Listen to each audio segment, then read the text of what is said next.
Week 9 recap of New Orleans Saints versus the Baltimore Ravens. If you want recaps and Saints analysis after each game, come to the TaeVi Network. We giving the recaps after each game, and we also drop our predictions on the Instagram at _TaeVisuals and the TaeVi Network. So if you want to drop your predictions, see my predictions before the game, go to that. Once again, _TaeVisuals, TaeVisuals, and the TaeVi Network. So, but let's get to this game. Baltimore Ravens just ran through the Saints, and the Saints basically gave a lethargic effort, and it was an ugly game from the get-go for the Saints. Beautiful for Baltimore. And like I said, I was going to this game. I went to the game this past Monday night, and before I keep going, I want to apologize for me being late on a recap, but had some things going on, but nevertheless, we're getting into y'all now. But like I said, I went to this game this past Monday night, and it was ugly from the first quarter. I'm going to touch on a few things that I saw from the Saints offense, the Saints defense, coaching staff, and questions I have about the season. In the past season, y'all see me with my Olave jersey on. One bright spot of the season so far is Chris Olave, but let's get to this game. The Baltimore Ravens won 27-6. I'm not counting the 13 that we scored with Juwan Johnson. So it's 27-6, 2 field goals by the Saints, and that cheap garbage touchdown by Andy Dalton to Juwan Johnson. I ain't counting that in my book.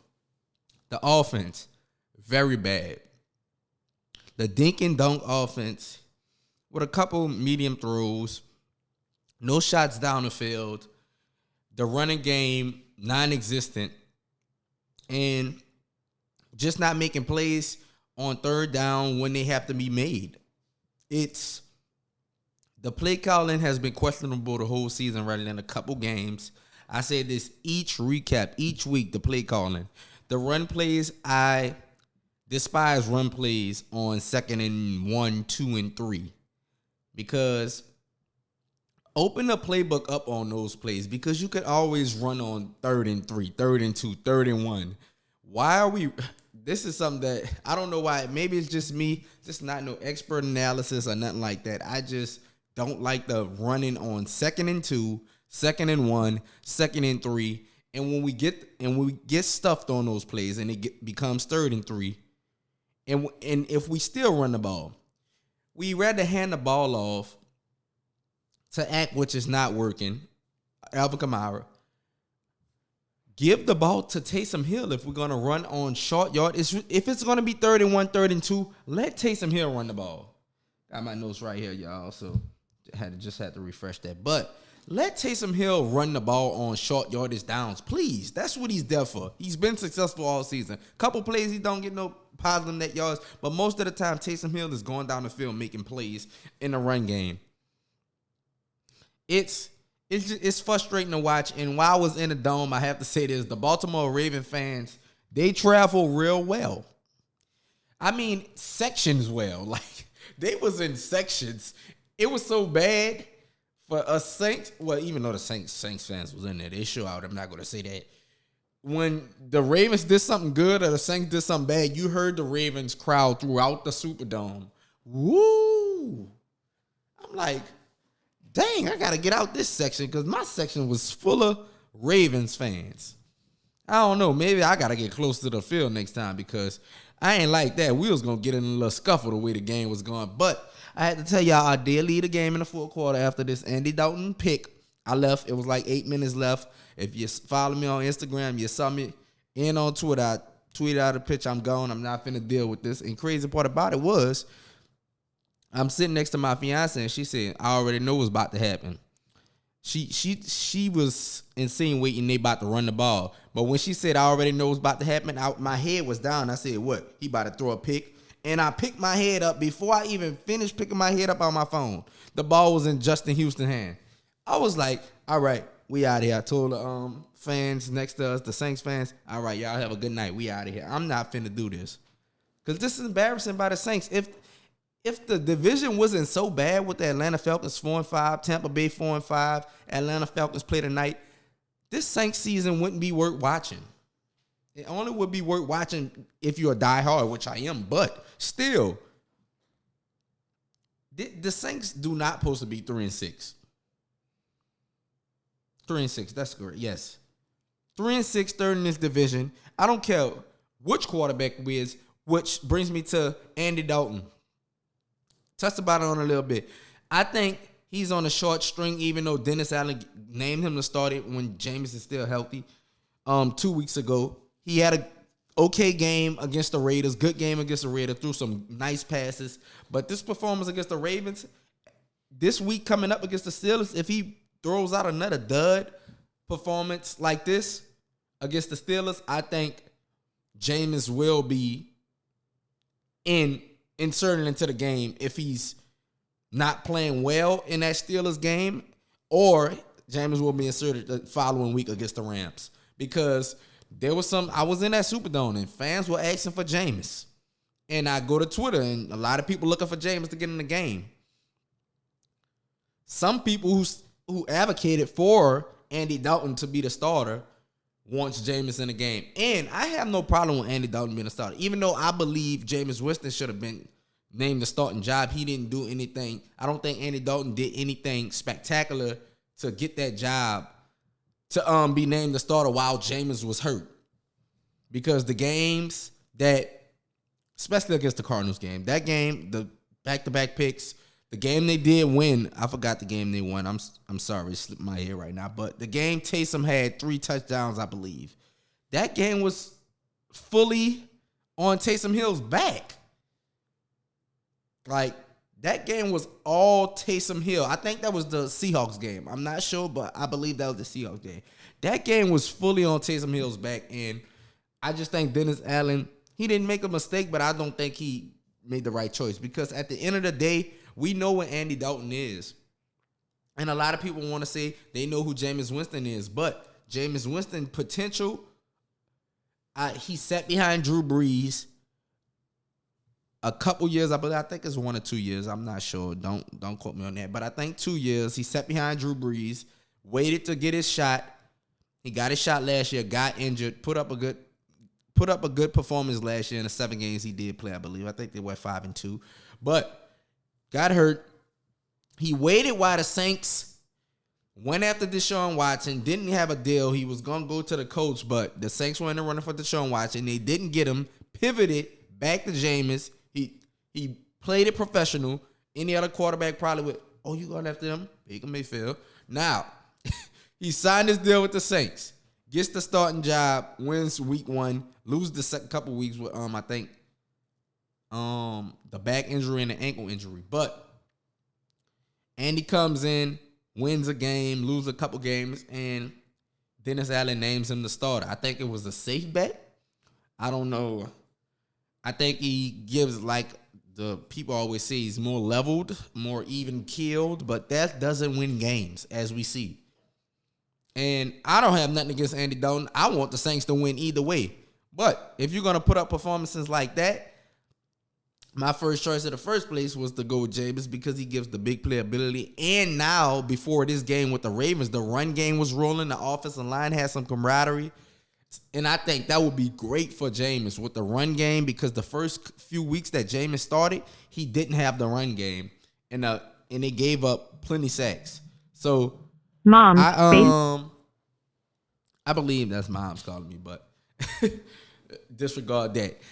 I believe, though, with Jameis coming back with the run game solid, the offensive line more together, I think the play action pass and deep ball down the field would be great for Jameis because early in those weeks they got down a lot and Jameis forced the ball down the field throwing deep balls in that. Some connected, some didn't, but I think with a solid run game, it'll be way better.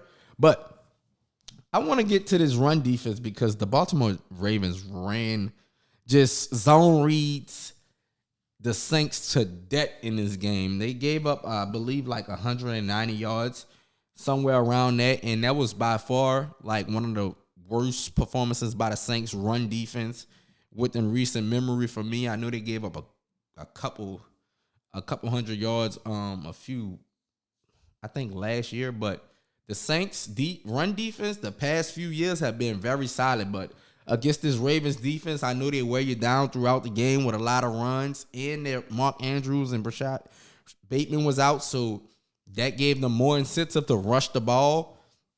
And it worked. The Saints defense couldn't stop it at all. And they had to blitz a couple times to get Lamar Jackson on the ground, but being there, seeing the Saints defensive line not show up again, they got a few pressures, but Lamar Jackson is just so slippery. You can't blame the Saints because Lamar Jackson is just so great. They had him for a few sacks a couple times. He just slipped out of there, turning it into a positive play or turning it into a neutral play when it could have been a 5-yard sack, 10-yard sack, loss of things like that. The Saints, I remember he got a fumble. He fumbled. He got the ball back, threw it down the field. But Alontae Taylor was there, which is a great player, by the way. I can't give him any more props. I love Alontae Taylor. Keep him on this team, please. Lattimore, get healthy. I'd like to see y'all too. But let me get to my next point. Blake Yogan, our punter. Each week, a few shanks, bad punts. I don't think he will be on this team if he continues to do this week in and week out. It's getting bad. Each week he does this. It's one or two each game he does it. So, Blake, get your punts together. You come in for a few downs, a few plays of the game, and when you come in, please execute. They're not asking much. Just punt the ball as far as you could. Inbounds, preferably. So, that's one thing I had to get off my chest with him. But let's get to a couple of points. I want to get the Jarvis Landry injury. I'm looking at the injury report, and it says he's had some, let's see, Wednesday he had limited practice. Today he had limited practice. So I don't know what tomorrow will be. He's been injured a long time, so I'm wondering if Jarvis Landry is like, is it worth it to come back right now? Hey, Michael Thomas is out for the season with a toe surgery. I'm sure if the Saints were in a better position in winning, he probably would have said, hey, I might go. If the Saints are 6-3 or 7-3 or 7-2, I'm sure Michael Thomas would probably be like, all right, I might be willing to come back if we see we doing something. But he's probably like, we're not doing nothing, so there's no need for me to rush back. But Jarvis Landry's practiced the last 2 days, limited, but he's practiced. So we'll see if he's ready to go. Atlanta, Carolina play tonight. Atlanta is 4-5. Carolina is 2-7. So if you're a Saints fan, you're gonna be rooting for Carolina. Even though Carolina has beat you and owns the tiebreaker at the moment, they will get the 3 wins. But if you win Sunday against the Steelers, you'll be 4 wins. So, and you beat the Falcons. So, you don't want the Falcons to go up, get another win, and be 5-5 and be up 2 games until Sunday. So, because if the Falcons win this game and the Saints lose Sunday, it's probably going to be bye-bye for them this season. Because overcoming 2 games and Tampa plays the Seahawks this in Germany. So if you're a Saints fan, you will want, of course, Tampa and Atlanta to lose this week and just let Carolina get their 3rd win, even though I'm sure they're tanking. But hopefully Carolina gets the win. I got one more thing I want to touch on, and it's Dennis Allen. I got a question for my people who watch this. If Dennis Allen misses the playoffs this season, do you think he'll be the coach next year? Or do you think he's one and done? Y'all let me know. Is Dennis Allen one and done?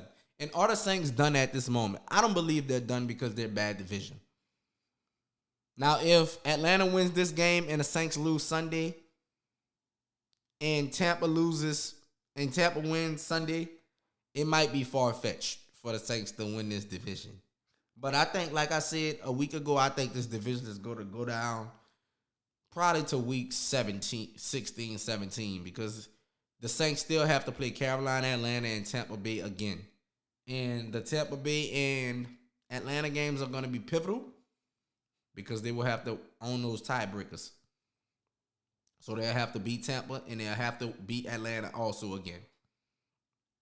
So it's going to be vital that the Saints win this upcoming game against a struggling Steelers team.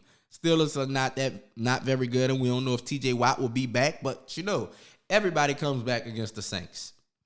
Or it's activated against the Saints, or who is traded, they're going to play. So I just want y'all to let me know. I was in the dome. I thought since I went to the Raiders game, I'll go to the next game, we'll win that one. But obviously that logic doesn't work. But hey, we got next week against the Steelers, another NFC North opponent.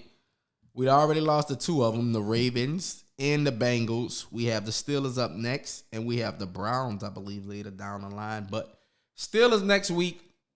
Let's hope the Saints could get a win, because if they don't, the playoffs are looking really, really slim. Bright side, hey, I forgot. We don't have our first round pick, but see y'all week 10.